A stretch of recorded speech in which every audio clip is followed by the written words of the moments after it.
G'day there, you're watching the Aussie BIM Guru. My name is Gavin, and today I've got a tutorial for you where we're going to look at how to build a fencing family in Revit.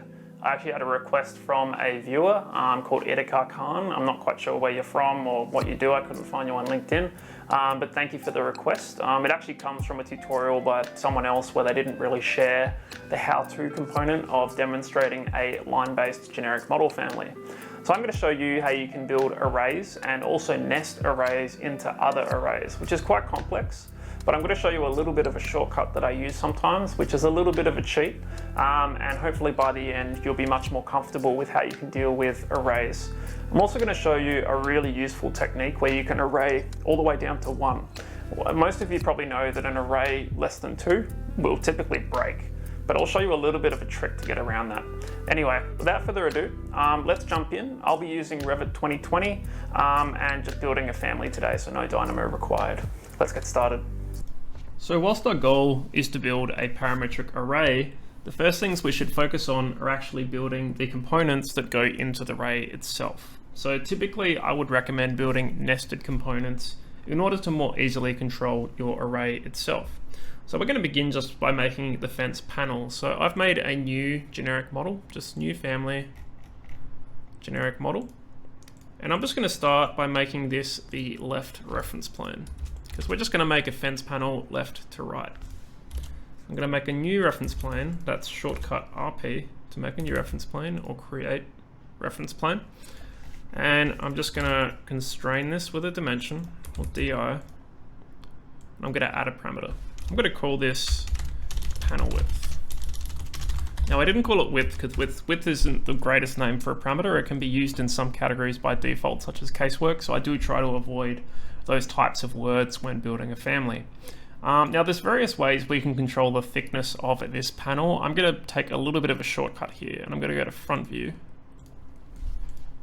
I'm going to make a reference plane up here, which is going to be my top. And I'm going to again assign a parameter here called panel height.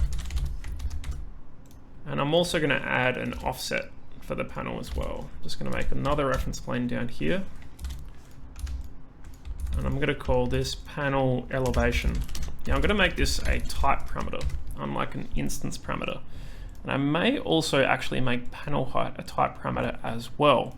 The reason we can do this is the fence panels are always going to be the same height, and this fence panel is going to be a non-shared component, so we'll be able to control its type parameters at an instance level. Now I'm going to create an extrusion,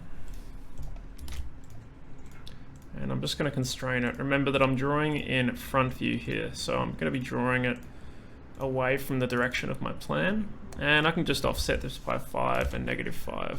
Whoops, 5, -5.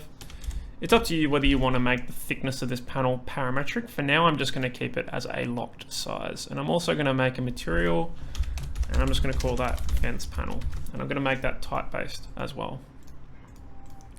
So at this point, we have a parametric fence panel that we can pretty much array as we want. So I'm going to save this. And I'm just going to save it to my desktop, and I'll just call this fence panel. And the next thing we're going to do is build an array of this fence panel, and then we're going to array this array to make the overall climbing fence panel array. So it's a few arrays nested into each other. So I'm just going to create a new family, and I'm going to make a generic model. And I could do a line-based for this one. In this case, I'm not going to. I'm just going to make this a non-line-based array. So in this case, now I can make a reference plane, and I'm going to make this a little bit further away, maybe like 2400. I'm just going to unpin that, and I'm going to make this left, and I'm going to make this one right. And I'm going to be working between these to place my fence panels. So I'm going to save this first of all. I'm going to call this fence panel array. And we're going to want this to be anywhere between 1 to any number of panels, essentially. So I'm going to load this fence panel into my fence panel array. I'm just going to place 1. And I'm going to begin, probably in this case, just by nesting some parameters. So I'm going to nest the panel elevation on a type basis. and I'm also going to nest the panel height. So we can push those down further if we want, because again, this is going to be another non-shared component. You could make these all shared if you wanted to schedule every single panel. In this case, I'm not going to. From here, we're going to be dealing with a few scenarios. We're going to deal with one scenario, which is that the array is equal to 1. So in this case, we're just going to have one panel constrained from start to finish. Well, I believe in this case, I may need to go and check my reference planes for the fence panel. So we have left, origin, make that right. If these are both strong references, I believe that we should be okay. There we go. And I'm just going to constrain that. I'm going to assign a visibility parameter to this panel and just call this one panel. I'm going to make it other based on an instance basis. And this is going to respond to the overall width of the fence panels. So I'm just going to call this fencing width. Now we're going to have the other scenario, which is at least one panel. Remember that if an array ever goes below 2, it breaks. So we don't want that to happen. So what I'm going to do is just add another reference plane in here. This is going to be where the second panel starts at. And I'm just going to quickly make one change here. I'm going to call this sub panel, I'll call this array panel width.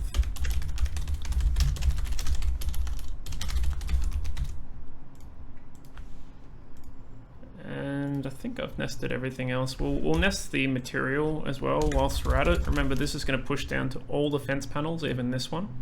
I'm going to make another visibility parameter, and I'm going to call this 2 or more panels, because these are going to turn on when we have 2 or more. I'm then going to array, and I'm going to associate a label here. I'm going to call this array count override. Now, why am I calling this override? Well, I'm going to use this to protect my array from ever becoming less than 2. But when it's less than 2, I'll turn off my arrayed panel and turn on my single panel. It's a really handy little trick that a lot of people don't know about, which lets you sort of protect an array from ever breaking, but allowing the array to go down to 1, technically. At least at the surface level, the user sees that. I'm then going to associate this as my panel width, in this case, arrayed panel width. Just going to turn down my volume. I think someone's messaging me on LinkedIn. And in this case, now we need to set up some formulas. So in this case, I'm going to have my actual array count, and I'm going to make that an integer.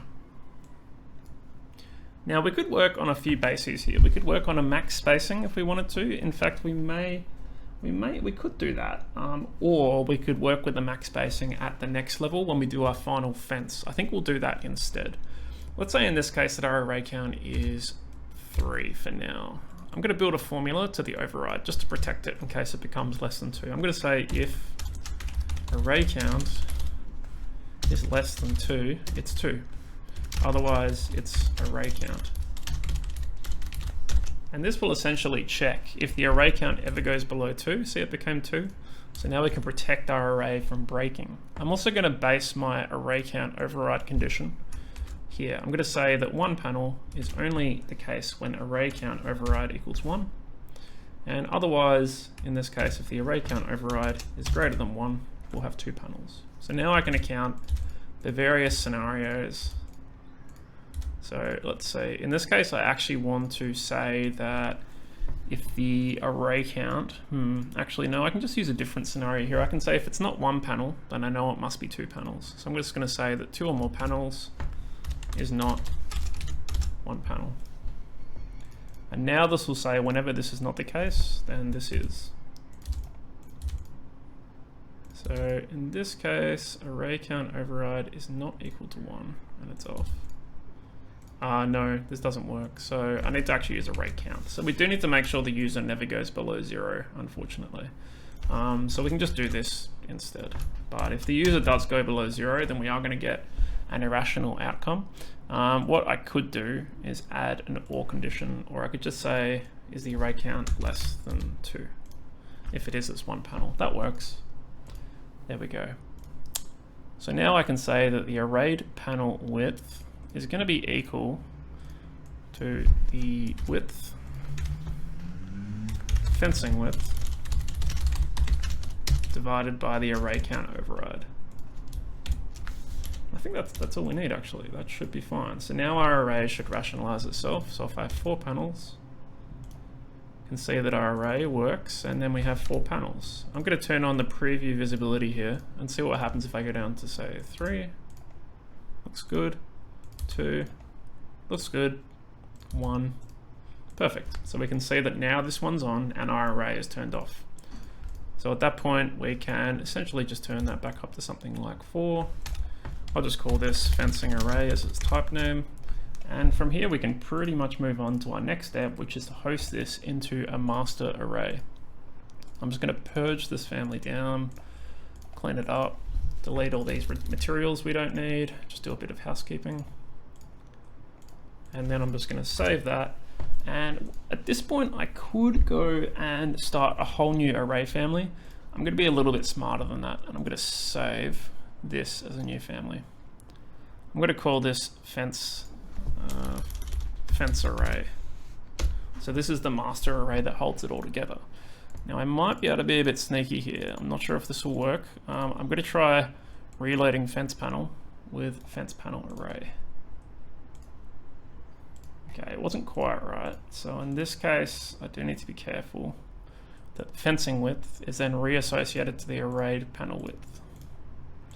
But there we go. Now we can see that this array essentially is now an array of an array, and we've built that in. So in this case, that's pretty much it. In this case, we've nested an array within an array. So I can just check on preview visibility that that's all working.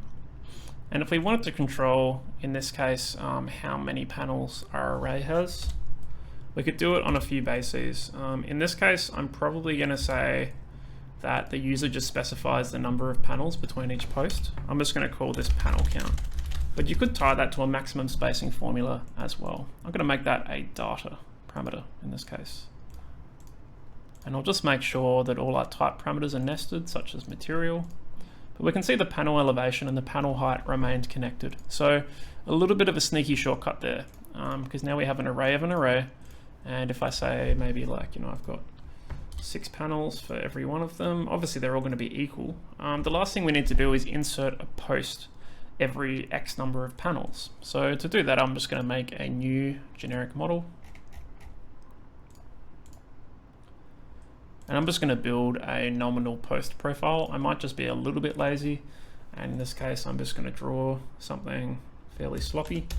I'm just going to do a 50 by 50, and I'm just going to, in this case, make a little eye section. So just going to make a very nominal profile that I can place, and I'm just going to move that across 25 and 25. So again, not making this parametric in this case, but of course, you could. I just think that it's probably not the most exciting step to watch, because you probably already know how to make a parametric family. If not, there's some videos on my channel that might help you. So we've got a post. In this case, we can associate a material on a type basis. And we can also just associate a height directly to the extrusion end, and we'll just call this post height. So at that point, we have a very simple post that can be placed at each point, and we're going to array this component as well. So I'm going to save this family, and I'm just going to call this fence post. I'm going to load this into my master array. I'm going to click a component. I'm going to place 1.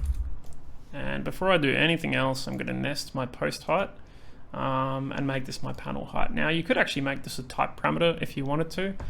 The reason why I don't sometimes is sometimes people like to use these posts in various configurations, and sometimes they may not be a fixed height in every case. So I like to make that an instance-based parameter. Okay, so at that point we have one fence post, but now we need to array it. So obviously the first one's going to be here, and the next post after that will be at a set spacing. Now we could array the fence posts in the same way that we're arraying our panel. I think. The only difference is that we're arraying n plus 1 in this case. So what we could do, I think this should work. If I array it once, and I call this post array,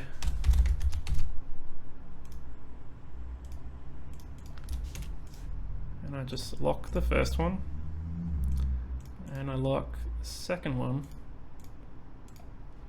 I'm just not sure if this is going to work for the scenario where we have two fence posts, but I believe this should just always be the panel count plus 1. So the array count override plus 1, I think 7. Let's test the one-off scenario with one panel.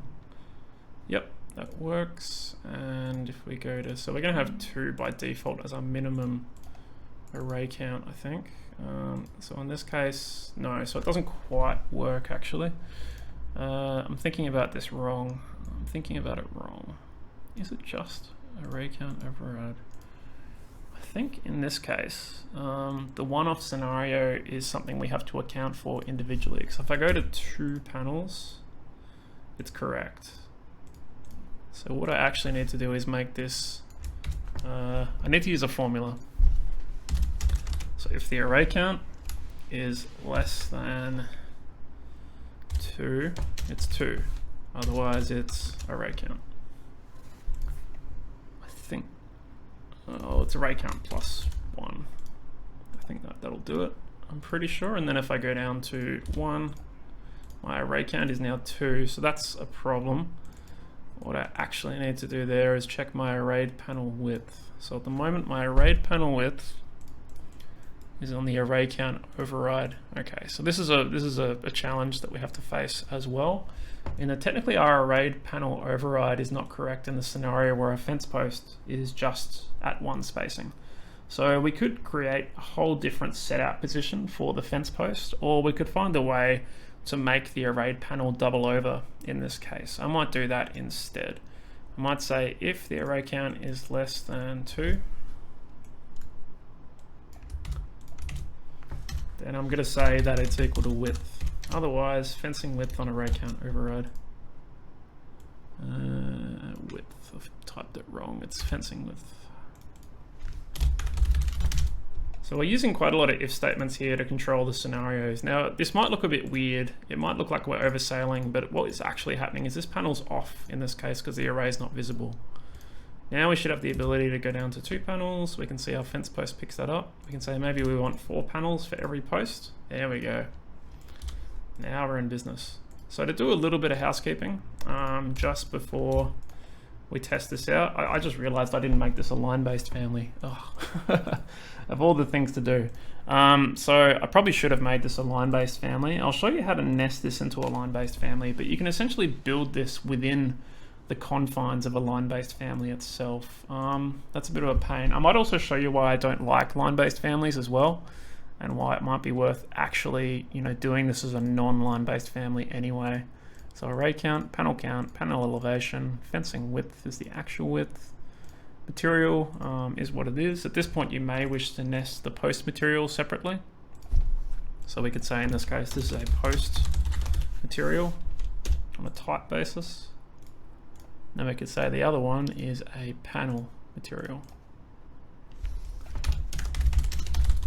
And let's make the panel material look a bit nicer. Let's just make a new default material, and I'll just call this fencing. And for the surface pattern, I'm going to do a model pattern. I'm just going to give it an actual spacing at 90 degrees, space it maybe at 50 mil, maybe, yeah, 50 mil. And I'll just call this fencing. Obviously not the greatest name for a pattern, but it will just give a little bit of articulation to the fence. There we go. So that's looking more like a fence. So at this point, you could make this a shared family. I would make it a work plane based family at the very least. Let's make it shared for now. And I'm going to nest this into a line-based family, and I'm going to show you the difference between line-based families. I might change the name of this just so it's easier to understand what it is. I'll just call this fencing family overall, and I'm going to make a new generic model line-based family. So if I go down to generic model line-based, It's a little bit different to a standard family in that there's a reference line inside here, and that represents the 2 points we're going to use to place the line-based family. So in this case, I'm just going to make this say maybe 2400, and I'm going to load in my nested family, and I'll make it shared. So this is really just a container for the family itself, and what we can do, we should be able to associate the length, yep, and we can just nest the array count on an instance basis. Make that a other parameter. I'll make it data. It's really a data field of the element. But remember that at the project level, this fence is going to hold on to its type properties as an individual family, which means it doesn't have to be placed as a line-based family. I'm just going to align and align. So now this is sort of contained within a line-based family. I'll just call this typical. But really this is just a container. So again, we can do a little bit of cleanup. Delete all but the fencing material that we care about. Purge out the assets. And I'll just save this as a line-based fence. Yeah, but remember, we could have built that all within the line-based confines instead. I don't recommend that, just because I'll show you what's really bad about line-based families. So I'm going to make a new project. I'm going to load in the line-based family, which will also load in the non-line-based family as well, because it's a nested shared component, so it belongs to the project. Now, if I place a line-based family, I can click to place my fence. And I can see that regardless of the orientation of those 2 points, it's always going to figure out how to space those elements in the orientation of the line-based family. That's the great thing about line-based families. As well as this, I can push my parameters further down to change my array components, and I can see there now I have a fence that is essentially fully parametric on a nested array basis. So pretty powerful. But one of the problems with line-based families that I'll show you, which is really the reason I don't use them quite a lot, is if I create one and I just change its properties to be a little bit more normal, and then I go and create another one right next to it, and I try to move it away. Notice it snaps, see that? It's really frustrating. It really ruins line-based families sometimes, because sometimes you want a little gap to exist between them, and it just will not allow it. It's only fixable if you move it just the tiniest bit out of alignment, but notice it's still slightly irritating. So if I copy one, now they should have no interaction because their points aren't hitting each other. So it's a serious problem with line-based families that I wish Autodesk would fix. And it's a serious limitation as well, because you really don't have control over those ends. And unfortunately, where's my disallow join tool? That would be the solution, just disallow join on the end of a line-based family. What you could do though, is you could just tab, select, create similar, and make the fencing family overall. So I should have two. So I've got my line-based fence, and I've got my actual fencing family that I can place normally. And this one will not try to join to the end of any adjacent ones.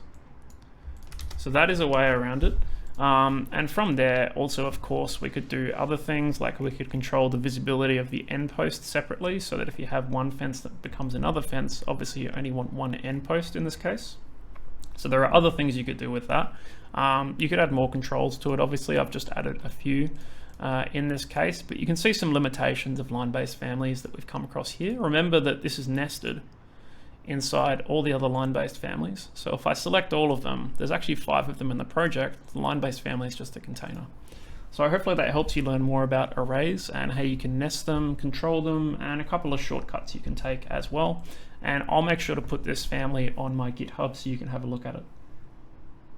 So there we go. We've really played with arrays in this tutorial quite a lot. And hopefully you enjoyed that little trick at the end where we nested the line-based family, the family into the line-based family as well. I actually wasn't planning to do it, and then I realized it's a much better outcome. So hopefully this also helps you, Edgar Khan. Thank you for requesting this. And it's just a reminder that, if you have any requests on the channel, let me know and I'll see what I can do. If you're not already following and subscribing, feel free to do so, and also feel free to share the channel with anyone you think might be interested, and I'll see you in future videos.